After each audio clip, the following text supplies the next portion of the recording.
శాంతి భద్రతలను కాపాడాల్సిన police station ఆవరణ సోమవారం ఒక్కసారిగా రణరంగంగా మారింది.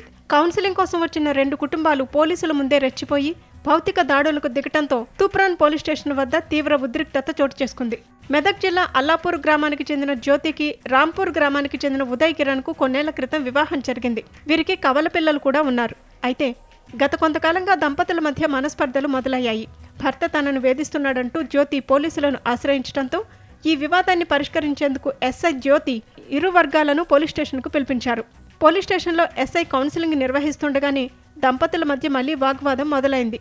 ఒకరిపై ఒకరు తీవ్ర ఆరోపణలు చేసుకుంటూ సహనం కోల్పోయారు. ఈ క్రమంలో బయట వేచి ఉన్న ఇరు కుటుంబ సభ్యులు ఒక్కసారిగా లోపలికి దూసుకొచ్చి పరస్పరం దాడులకు దిగారు. పోలీస్ స్టేషన్ అని కూడా చూడకుండా ఒకరినొకరు నెట్టేసుకుంటూ కొట్టుకోవడంతో అక్కడ యుద్ధ వాతావరణం నెలకొంది. పరిస్థితి చేయి దాటుతుండటంతో పోలీసులు వెంటనే అప్రమత్తమై ఇరు వర్గాలను విడదీశారు.